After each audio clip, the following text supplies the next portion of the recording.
Good morning everyone, this is JB sir. इस video में हम समझेंगे कि अगर हमारे पास दो इक्वेशन हो तो सब्स्टिट्यूशन मेथड से कैसे सॉल्यूशंस निकालें, कौन सा वेरिएबल पहले लें और किसको हम बाद में लें। चलो समझते हैं। देखो फर्स्ट क्वेश्चन में क्या बोला है भाई साहब, पढ़ के सुनाता हूँ। Solve the pair of linear equation by substitution method.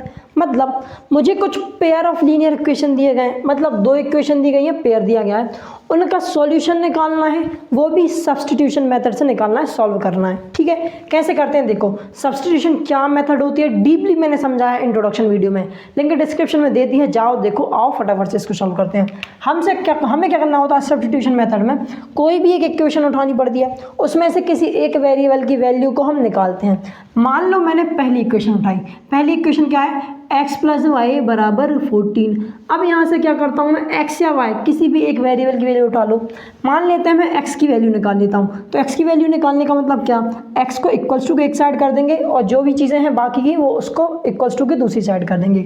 So x बराबर कितना हो जाएगा, 14 माइनस वाई। देखो y ही था इस साइड, तो y प्लस का था, इक्वल्स टू के साइड भेज दिया तो क्या हो गया, माइनस का हो गया। तो मतलब x की वैल्यू क्या आ गई यार, x की वैल्यू आ गई 14 माइनस वाई। ठीक है, x की वैल्यू y के टर्म्स में आ गई, एक वेरिएबल की वैल्यू दूसरे वेरिएबल के टर्म्स में आ गई। ठीक है, अब ध्यान से देखना, हमने x की वैल्यू फर्स्ट इक्वेशन में से निकाली थी, तो हम क्या करेंगे, इसको सेकंड इक्वेशन में रख देंगे। भाई साहब याद रखना, पहली इक्वेशन में वापस मत रख देना कि भाई पहली से निकाली और पहली में ही रख दी, नहीं। जब हम किसी वेरिएबल की वैल्यू दूसरे वेरिएबल के टर्म्स में निकालें, बातें याद सुनते चलना, किसी वेरिएबल की वैल्यू दूसरे वेरिएबल की टर्म्स में निकालें तब हमें इक्वेशन बदलनी पड़ती है। अगर फर्स्ट इक्वेशन से निकाला तो सेकंड इक्वेशन में रखना पड़ेगा। ठीक है, तो यार x की वैल्यू सेकंड इक्वेशन में रखते हैं। सेकंड इक्वेशन क्या है, x माइनस वाई बराबर 4 है, तो x की जगह तो भाई साहब 14 माइनस 4 हो जाएगा। सो 14 माइनस वाई है ना, 4 नहीं, 14 माइनस वाई। देखो 14 माइनस वाई ये हो गया, माइनस का y था तो वो लगा दिया, इक्वल्स टू में 4 चल रहा है, चलने दो भाई साहब, इसमें कोई दिक्कत वाली बात नहीं है। अच्छा अब ध्यान से देखना, अगर ब्रैकेट के सामने नेगेटिव साइन होता तो मैं क्या करता, तो मैं इसके अंदर जो भी ये ब्रैकेट अगर ओपन होता तो अंदर जितने भी साइन है उनको बदल देता। अगर प्लस का है तो माइनस का कर देता, माइनस का है तो प्लस का कर देता, लेकिन साइन नहीं है तो क्या करना है, कुछ नहीं करना है, जैसा का है वैसा का वैसा ही लिख दो। सो 14 माइनस वाई जैसा था वैसा लिखा रहेगा। सो माइनस का वाई था तो माइनस का वाई लिख दो, 4 यहाँ पे था 4 यहाँ पे लिख दो। ये देखो 14 और 4 में कुछ कनेक्शन हो सकता है, कुछ हो सकता है, इनटू सम कुछ चक्कर चल सकता है तो चक्कर चलाएंगे। 14 प्लस का है, इक्वल्स टू कुछ साइड जाएगा तो माइनस का हो जाएगा। सो माइनस वाई बराबर 4 माइनस 14। ठीक है, माइनस वाई कितना हो जाएगा, माइनस का 2y, क्योंकि माइनस माइनस प्लस होता है। अगर 14 में से 4 माइनस करता हूँ, सॉरी 14 में से 4 माइनस करता हूँ तो मुझे मिलेगा 10। ग्रेटर नंबर साइन आता है, ग्रेटर नंबर साइन क्या है, नेगेटिव है। 14 बड़ा है तो बढ़ेगा साइन आ जाएगा। सो माइनस तो माइनस को मार देगा, बचेगा क्या, 2y बराबर 10। y मल्टीप्लाई में, सॉरी 2 मल्टीप्लाई में इक्वल्स टू कुछ साइड जाएगा तो डिवाइड में चला जाएगा। सो 10/2 हो जाएगा, 2 1 2, 2 5 हो जाएगा 10। तो मतलब y की वैल्यू क्या आ गई यार, y की वैल्यू 5 आ गई। हाँ इतना ही करना था, अब इतना ही तो करना है, कुछ नहीं करना, सॉल्व करते चलना है, सब कुछ अपने आप मिल जाएगा। बहुत आसान है भाई, बहुत आसान है। अब क्या करना है, क्या सिर्फ y की वैल्यू निकाल के छोड़ देंगे, अरे नहीं यार, हमें x की वैल्यू भी निकालनी पड़ेगी, क्योंकि x तो हमारी छोड़ के चली गई, लेकिन वैल्यू तो पता करना पड़ेगा उसकी, हाँ करना पड़ेगा। तो देखो क्या करो, ये जो y की वैल्यू आई, अब इस y की वैल्यू को ज़रा समझना, ऑब्जर्व करना। जो ये y की वैल्यू आई है वो कांस्टेंट नंबर आ चुकी है। क्या आ गई, कोई कांस्टेंट नंबर, कोई रियल नंबर आ चुकी है, बिल्कुल सही बात है। तो हम जो ये वैल्यू है ना, अगर कांस्टेंट नंबर आ जाता है, कोई रियल नंबर आ जाता है, तो हम इस y की वैल्यू को किसी भी इक्वेशन में रख सकते हैं, किसी भी इक्वेशन में। जब x की वैल्यू किसी एक वेरिएबल की वैल्यू किसी दूसरे वेरिएबल की टर्म्स में आती है तब इक्वेशन शिफ्ट करना पड़ता है, बदलना पड़ता है। लेकिन जब किसी वेरिएबल की value constant number, real number आ जाती है, तो कोई भी इक्वेशन में रख दो, आपको आपका रिजल्ट मिल जाएगा, आपको दूसरे वेरिएबल की भी वैल्यू मिल जाएगी।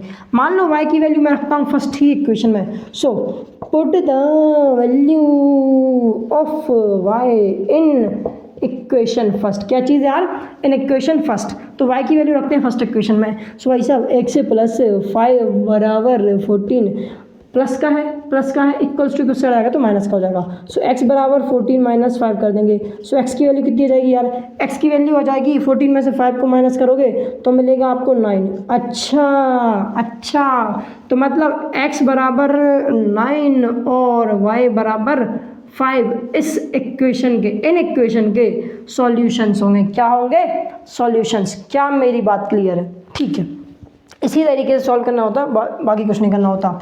और यहाँ पे भी लिखना होगा ना, देखो ध्यान से देखना, ये जो मैंने रखा था ना, यहाँ पे रखना put the value of x in equation second. यहाँ पे लिखना ज़रूरी होता है, मैं लिखना भूल गया था। ठीक है, कि भाई साहब जो हमारी एक्स की वैल्यू है उसको हमें इक्वेशन फर्स्ट में रखना पड़ेगा। ठीक, बिल्कुल सही बात है। अब जरा सेकंड वाले को सॉल्व करते हैं। ठीक है, करते हैं। बहुत ही आसान है, बहुत ही आसान है, बहुत ही आसान है, आसान है, आसान है, आसान है। ध्यान से देखो, हमें क्या करना रहता है? रिकॉग्नाइज करना होता है कि कौन सी इक्वेशन में से मैं वैल्यू निकालूं। जिस भी इक्वेशन में से वैल्यू निकालना आसान होगा वहाँ पे निकालेंगे। मुझे दिख रहा है भाई साहब, पहली इक्वेशन सिंप्लीफाइड है, सॉल्व्ड है, आसान सी दिख रही है। सेकंड कॉम्प्लिकेटेड दिख रही है। ठीक है, इसको फर्स्ट बोल दो ज़रा, इसको सेकंड बोल दो। तो क्या करेंगे हम लोग? पहली इक्वेशन में से ही वैल्यू निकालेंगे। एक्स की निकालो चाहे टी की निकाल लो। सो एस माइनस टी बराबर 3 था, तो मान लेते हैं एस की ही वैल्यू निकालते हैं। सो एस बराबर कितना हो जाएगा? 3 प्लस टी हो जाएगा। 3 प्लस टी हो जाएगा, टी प्लस का था इक्वल्स टी हो जाएगा, तो माइनस का हो जाएगा। अब इस वैल्यू को हम क्या करेंगे? सेकंड इक्वेशन में रखेंगे।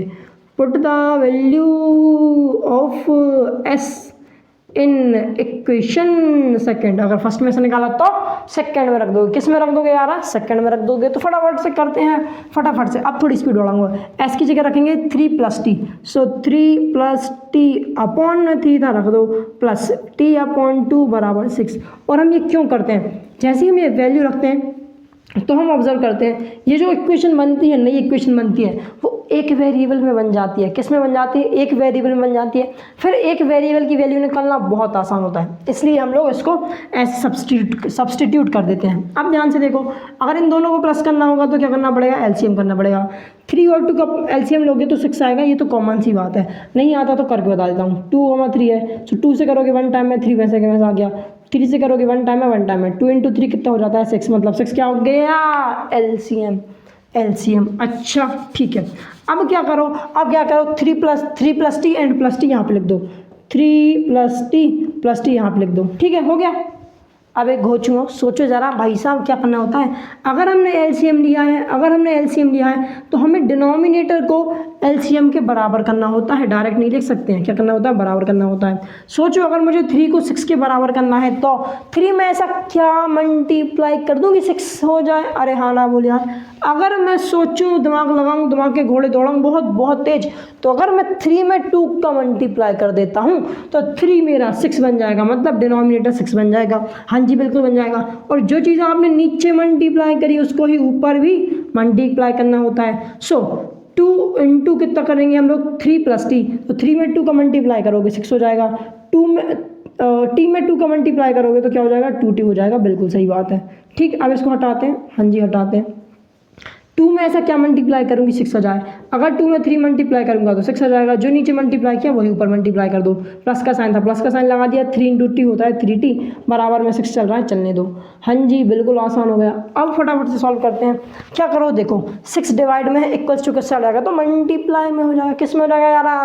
मल्टीप्लाई में। इसमें कोई शक और संशय वाली बात नहीं है। तो फटाफट से करते हैं, फटाफट से बिना टाइम वेस्ट करे। 6 इंटू 6, अरे हाँ ना बोल यार। अब ध्यान से देखो, 6 इंटू 6 डायरेक्ट लिख दूँ? 36। हाँ लिख देते हैं, बहुत आसान होता है। 2t plus 3t, 2t plus 3t कितना होता है? 5t बराबर 36 है।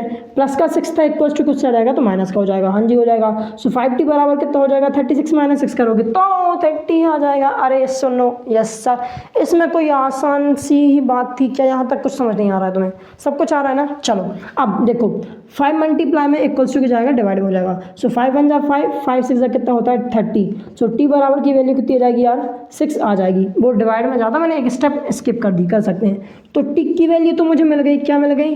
टी की वैल्यू आ गई 6।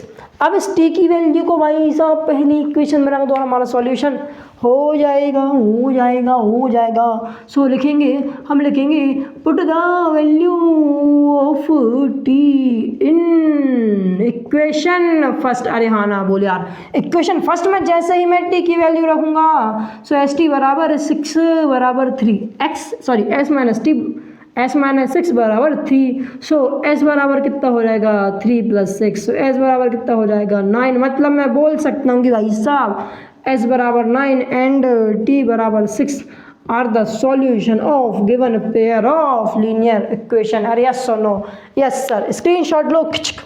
देखो क्वेश्चन समझ आया, वेरी गुड। वीडियो ना बहुत लंबी हो रही थी और जो इसके नए आने वाले पार्ट हैं वो और डिफिकल्ट होते हैं, तो और टाइम कंज्यूम होता है, इसलिए वीडियो बहुत लंबी हो रही थी। इसलिए फर्स्ट वीडियो में इस पार्ट में मैं सिर्फ 2 क्वेश्चन करा रहा हूँ, अगले क्वेश्चन अगली वीडियोस में कराएंगे। अगर वीडियो पसंद आई वीडियो को लाइक करो, चैनल सब्सक्राइब करो।